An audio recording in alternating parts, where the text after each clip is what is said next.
우리 다 같이 한 마음으로 마태복음 18장 21절의 말씀 같이 합독해 보도록 하겠습니다. 그때 베드로가 나와 이르되 주여 형제가 내게 죄를 범하면 몇 번이나 용서하여 주리까? 7번까지 하오리까? 아멘. 사랑하는 여러분, 베드로가 예수님께 질문합니다. 예수님, 형제가 나에게 반복적으로 잘못을 할 때, 계속적으로 잘못을 할 때 도대체 나는 몇 번까지는 용서해 줄 수 있겠습니까? 7번이면 되겠지요? 라고 질문합니다. 그때 예수님은 7번이 아니라 7에 70번씩 용서를 하여 주어라 라는 말씀을 하고 있습니다. 이 말씀은 무한대로 용서를 하라는 것이지요. 다니엘서 말씀에 보면 참 근사한 말씀이 있습니다.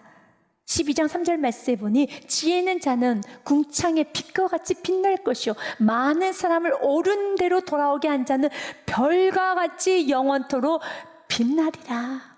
별처럼 빛나는 인생, 바로 여러분의 인생이 되어야 합니다. 여러분의 가정이 별처럼 반짝반짝 빛나는 가정이 되어야 됩니다. 서로 용서해주고 서로 세워주는 그런 별처럼 빛나는 가정이 되어야 하겠습니다.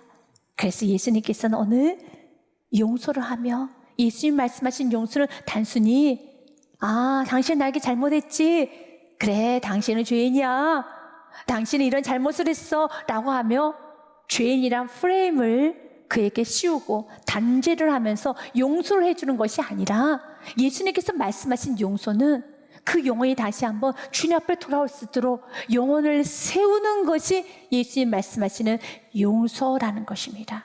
그래서 용서는 나의 힘으로 할 수가 없어요. 나의 노력만으로 할 수 없습니다. 예수님 말씀하십니다. 용서는 누가 하는가? 용서는 첫 번째로 용서를 받은 자만이 할 수가 있습니다. 그래서 예수님께서는 비유를 들어서 말씀하셨어요. 예수님, 도대체 몇 번이나 내가 용서를 해줘야 되겠습니까? 라고 말을 했었을 때 22절 말씀에 보니 예수님께서 이르시되 내게 이르노니 7번뿐 아니라 7번을 70번까지라도 할지니라. 어떻게 그것이 가능합니까? 가능합니다. 용서받은 자는 가능합니다.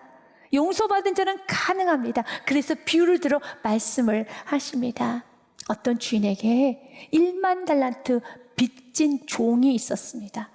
그런데 그 달란트를 갚을 수가 없어요. 그래서 그 착한 주인은 1만 달란트 전부를 다 탕감해 줬습니다. 24절부터 말씀해 보니 결산할 때 10,000달란트 빚진 자 하나를 데려오매 갚을 것이 없는지라 주님 명하여 그 몸과 아내와 자식들과 모든 수를 다 팔아 갚게 하라 하니, 그가 말하기를 그 종이 엎드려 절하되 내게 참으소서 다 갚으리라 하거늘 갚지 못하기 때문에 7절 말씀해 보니 같이 읽어봅니다. 그 종의 주인이 불쌍히 여겨 놓아 보내며 그 빚을 탕감하여 주었더니. 아멘. 사랑하는 여러분, 1만 달란트는 갚을 수 없는 돈입니다. 이것은 갚을 수가 없는 돈입니다. 지금으로 환산해 본다면 1만 달란트는 30만 년 동안 일을 해야만 벌 수 있는 돈.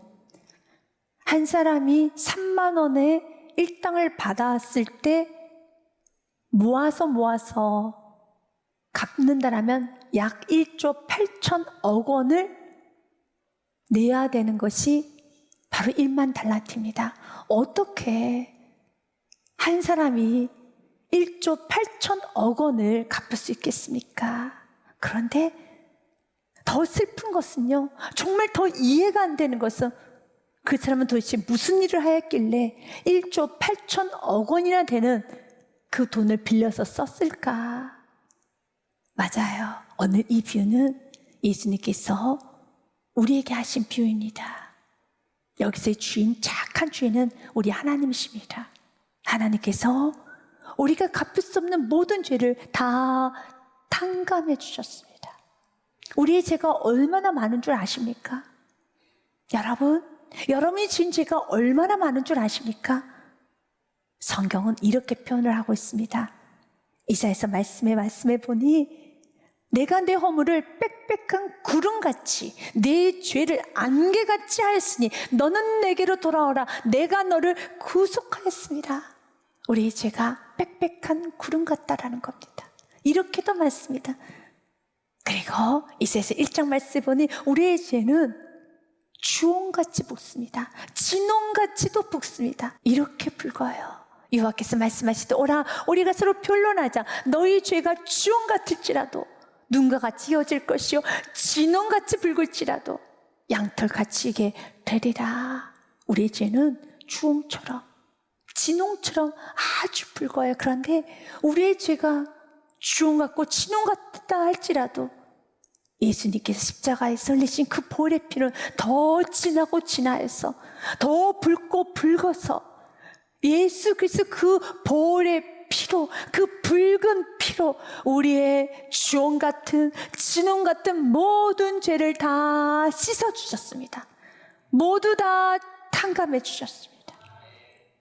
그래서 우리는 그 은혜를 잊지 말아야 되는 겁니다. 예수님은 누군가를 용서하기 전에 먼저 내가 용서받았음을, 죄 씻음을 받았음을, 은혜를 받았음을 먼저 기억하기 원합니다. 그리고 누군가에게 용서의 마음으로 가기 원합니다. 여러분, 누군가 여러분에게 한도 없이 상처를 줄 때 참 힘들지요. 주님, 내가 몇 번을 용서해야 되겠습니까? 490번이요? 더 이상 못하겠습니다. 혹시 여러분도 그런 말 한 적 있습니까? 난 더 이상 못 참아. 난 이번 한 번만이야. 난 더 이상 용서 못해. 이번 한 번만이야. 라고 말씀을 하셨으니까, 그리고 내가 도대체 어떻게 뭘 더 해줄 수 있겠어? 난 더 이상 못해 라고 말을 했으니까 그럴 때는 충분한 이유가 있겠지요. 그런데 사랑하는 여러분, 우리 주님 우리에게 어떤 순간에도 이번만이다, 단 한 번만 내가 너에게 용서해 줄 거야, 더 이상 나도 너를 책임지지 못하겠어, 더 이상 나도 너를 모르겠어 라고 하면서 예수님께서 뒤로 물러난 적은 있으신가요? 그런 적은 없어요. 그리고 우리는 언제나 예수님께 긍휼을 원했고 용서받기를 원했지요. 예수님은 오늘도 용서해 주세요. 모든 걸 다 용서해 주십니다.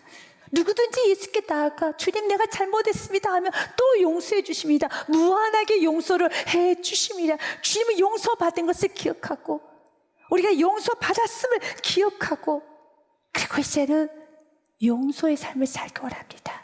그 용서는 두 번째로 긍휼의 마음으로 품어야 되는 것입니다. 용서는 긍휼의 마음으로 품는 것입니다. 여러분도 죄를 지어보아서 알 것입니다. 죄를 짓고 나면 영은 굉장히 아픕니다. 내가 계속적으로 용서해 줘야 되고 계속적으로 상처를 받는 것도 힘들지요. 베드로가 말을 하지 않았습니까? 예수님, 내가 몇 번이나 용서를 해야 되겠습니까? 언제까지 내가 참아야 되겠습니까? 언제까지 나에게 상처 준 사람 그대로 용납해야 되겠습니까? 라고 말을 했었을 때 예수님이 이렇게 말을 합니다. 70번씩 7번 490번요?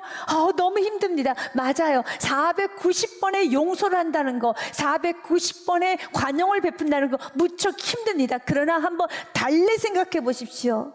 그 영혼이 490번이나 죄를 짓고 실수를 하고 반복적인 죄를 짓고 반복적으로 말을 한다는 거, 그 영혼은 어떠하겠습니까? 너덜너덜하겠지요. 반복적으로 폭언을 합니다. 반복적으로 폭력을 행사합니다. 반복적으로 음란한 행동을 합니다. 그리고 또한 정말 내가 싫어하는 많은 행동들을 합니다. 그럴 때 그가 이렇게 말을 해요. 내가 잘못했어, 용서해줘. 내가 다시는 그런 말 안 할게. 내가 다시는 그렇게 행동 안 할게 라고 말을 합니다. 그래 또 합니다.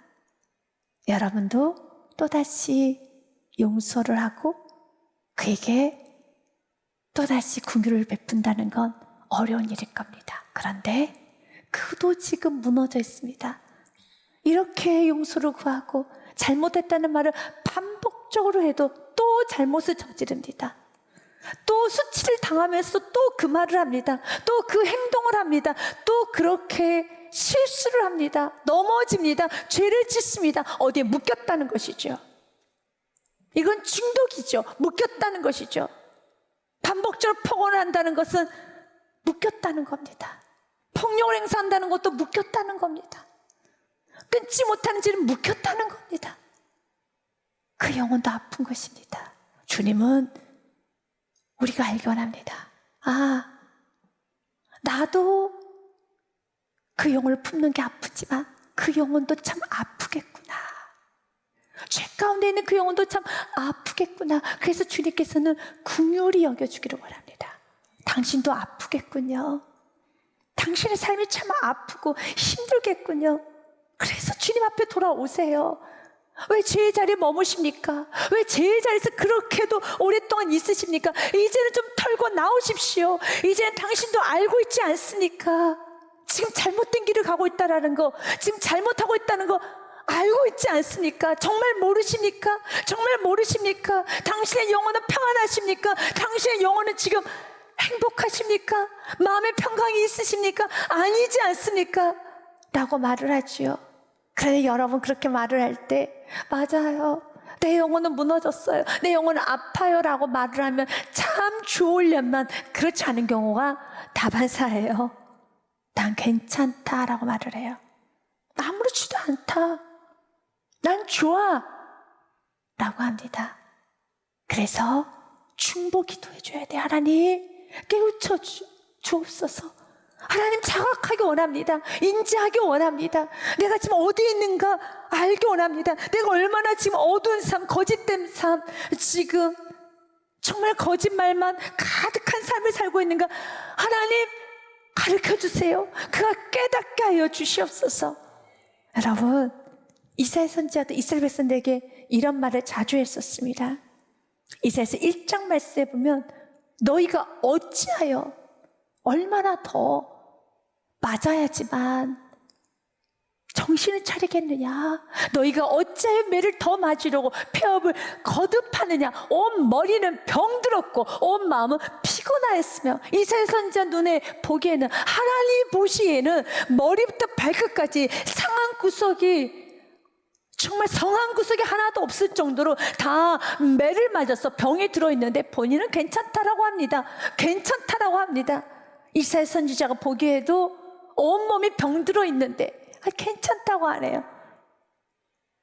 여러분도 누군가 영혼을 세울 때 그 영혼이 그런 말 한 적이 있을 겁니다. 괜찮아, 사랑하는 자녀가 이렇게 말합니다. 나 괜찮아, 나 이렇게 살아도 돼 라고 말할 때 참 마음이 아프죠.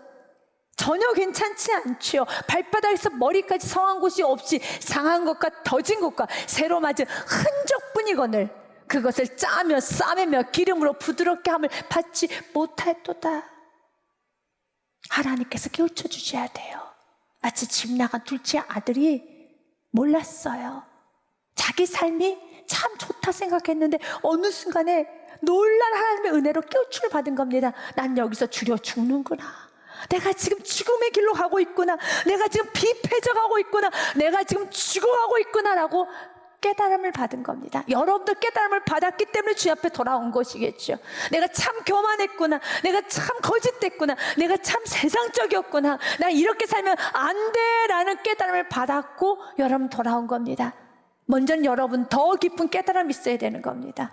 여러분이 충분히 죄인이란 고백을 하였겠지요. 그러나 1년 전에 했던 그 고백보다 오늘의 고백이 더 깊어져야 되는 것이고 내일의 고백은 더 깊어져야 되는 겁니다. 우리 모두 다 더 깊이 깨달아야 되는 겁니다. 내가 여기서 주려 죽고 있구나, 이렇게 감사할 것이 많은데, 이렇게 하나님 은혜가 충만한데, 이렇게 넘치는 은혜가 있는데 나는 여기서 주려 죽는구나. 이 깨달음이 올 때 내가 불평에 내가 매어있고, 내가 분노에 매어있고, 짜증에 매어있고, 내가 지금 온갖 이기심에 매어있는 나, 이제 내가 여기서 주려 죽는구나 깨닫고 깨어나야 돼요. 깨어나야 되는 겁니다. 여러분, 이제는 우리 모두 깨어나고 또한 여러분이 사랑하는 그 영혼도 깨어나야 되는 겁니다. 이 스스로 돌이키르되 내 아버지에게 양식이 풍족한 품꾼이 얼마나 많은가, 난 여기서 주려 죽는구나. 이제는 깨달음을 받고 주님께 돌아와야 되겠죠. 그리고 고백해야 됩니다. 주님, 나를 용서해 주신 주님, 이제 나 또한도 사랑하며 살기 원합니다. 여러분이 어디서 구원받은 것을 기억하기 시작하며, 또한 여러분이 구원받은 은혜가 더 깊어지면 깊어질수록 여러분 마음 안에는 궁울함이 생겨서 그 영혼에 대한 사랑의 마음이 있습니다. 누군가 주저앉아 있는 영혼에게, 누군가 아파있는 영혼에게 나도 탕감받았으니 당신도 탕감받을 수 있고 회복될 수 있고, 나도 회복되었는데 당신도 회복될 수 있습니다. 우리는 그 물을 흘려보내야 됩니다. 사랑으로 흘려보내야 됩니다.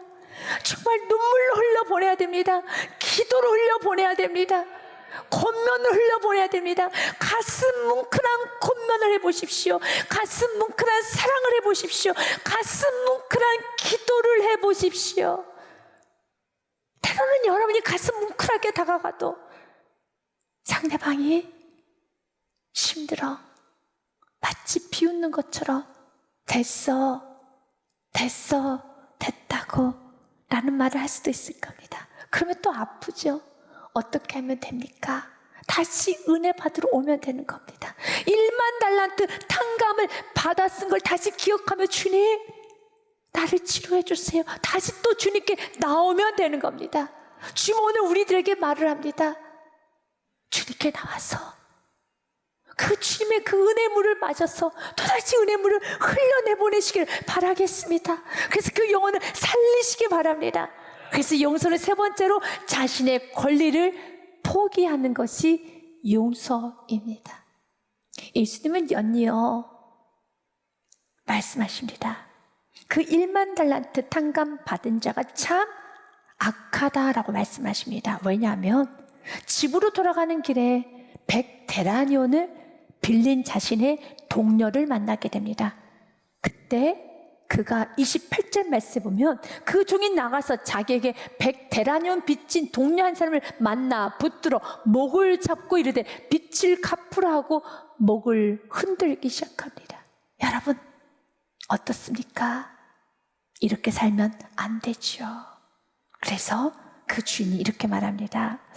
그 동료가 엎드려 간구하여 이르되 나에게 참아주소서 갚으리다 하되 안 된다 허락하지 아니하고 이에 가서 그가 빚을 갚도록 옥에 가두거늘 그 동료들이 그것을 보고 몹시 딱하게 여겨 주인에게 가서 그 일을 다 알리니 그때 그 주인이 그 종을 불러다 말합니다. 같이 읽습니다. 이에 주인이 그를 불러다가 말하되 악한 종아 내가 빌게 내가 내 빚을 전부 탕감하여 주었거늘.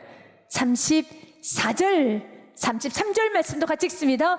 내가 너를 불쌍히 여김 같이 너도 내 동료를 불쌍히 여김이 마땅하지 아니하냐 하고 34절 말씀에 주인이 노하여 빚을 다 갚도록 그를 옥졸들에게 넘기니라. 그 착한 주인이 굉장히 노합니다. 은혜를 저버리면 하나님은 노하십니다. 내가 어디서 구원받았는 걸 잊어버리면 하나님은 노하십니다. 감사를 잊어버리면 하나님은 노하십니다. 은혜를 저버리면 하나님은 노하십니다. 하나님은 오늘 우리에게 말을 합니다. 100데나리온 너에게 빚진 자, 너에게 빚을 줬지. 맞아요. 빚을 진 자입니다. 갚아야 됩니다. 그러나 1만 달란트 탕감을 받았기에 100데나리온은 60만 분의 1밖에 안 됩니다. 지금 내가 느끼는 상처, 지금 내가 느끼는 아픔, 지금 내가 느끼는 그 고통이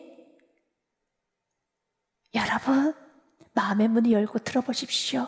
그것이 하나님께로부터 치유받은 그 은혜에 비하면은 먼지와 같습니다. 이 말이 어떤 분에게는 굉장히 아프게 들릴 수도 있을 것입니다.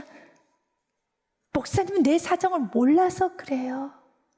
정말 내 사정을 몰라서 그런 말을 쉽게 하는 것이죠. 물론 제가 모르기 때문에 그럴 수 있습니다. 하지만 여러분이 먼지로 느껴지지 않냐고 여러분에게 그것이 그 상처가 산처럼 큰 바위처럼 여러분에게 온 우주처럼 느껴져서 여러분의 인생 전체가 그 상처로 묶였고 그 아픔과 힘듦으로 여러분의 인생이 다 묶여버렸다면 주님께 나아가 더 큰 은혜를 받으십시오.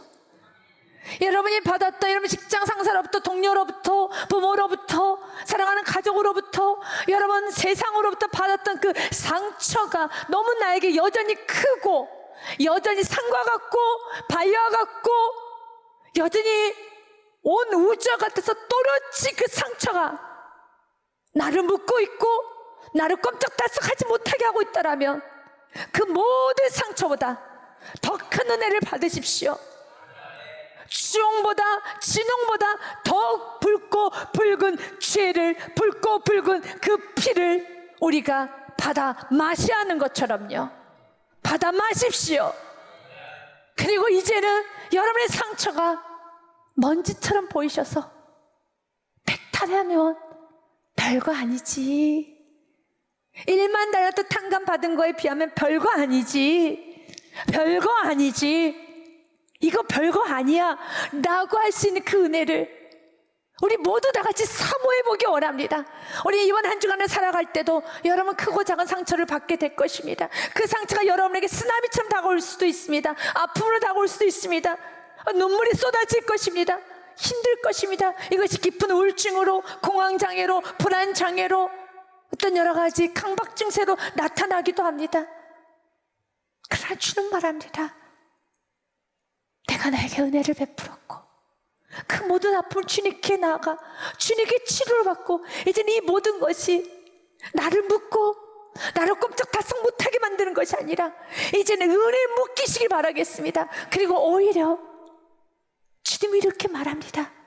용서해 주어라. 용서는 다시는 그 영혼이 그런 죄된 말과 죄된 행동과 죄된 결정을 하지 않도록 그 영혼을 세워주지 않겠느냐. 너로 인해서 그 영혼이 반짝거리도록 한번 세워보시기를 바라겠습니다. 어른대로 돌이키게 하는 그 자는 성경은 말합니다. 별처럼 빛나게 될 것이란다. 예수님은 오늘 이렇게 말씀을 마무리합니다. 35절 말씀에 너희가 각각 마음으로부터 형제를 용서하지 아니하면 나의 하늘 아버지께서도 너희에게 이와 같이 하시리라. 이것은 너희가 용서하지 아니하면 나 하나님도 너희를 용서하지 않겠다라는 그런 의미가 아닙니다. 우리는 용서받은 자이지요. 1만 달란트 탕감 받은 자입니다. 그러면 용서해 주어라. 나 또한도 너와 용서해 줄 것이란다. 어떤 순간에도 미움에 묶여서는 안 돼. 증오에 묶여서는 안 돼. 분노에 묶여서는 안 돼. 그러게 너의 인생은 너무 존귀해. 그러게 너의 인생은 너무 가치로워. 그러게 너의 인생은 너무 아름답고 근사해. 그렇기 때문에 어떤 순간에도 묶여서는 안 돼. 어떤 말에도 묶여서는 안 돼. 너의 인생은 너무 찬란해질 거야. 너무 아름다워질 거야. 너무 예쁘고 근사하게 반짝거려야 한단다. 오살드 챔버스가 했던 말로 오늘 말씀을 마무리해보고자 합니다. 상처를 붙잡고 있으면 그것이 나를 묶는 사슬이 됩니다. 그러나 용서하면 그 사슬은 끊어지고 우리는 자유롭게 됩니다. 요한복음 말씀으로 같이 읽고 마치겠습니다. 8장 32절 말씀. 진리를 알지니 진리가 너희를 자유롭게 하리라. 아멘. 요한복음 8장 32절 말씀 같이 읽습니다. 진리를 알지니 진리가 너희를 자유롭게 하리라. 아멘. 진리가 무엇입니까? 용서하십시오. 이것이 진리입니다. 그 말씀을 그대로 받아들이기 시작하는 순간에 여러분 인생은 자유로워지는 겁니다. 은혜를 알지니 은혜가 너희를 자유롭게 하리라. 여러분의 인생에 언제나 이 진리로 단단히 묶여서 한 주간도 여러분 인생 평생에 승리하시기를 주님의 이름으로 축복드립니다. 우리 주님께 감사로 영광의 말씀 올려드립니다.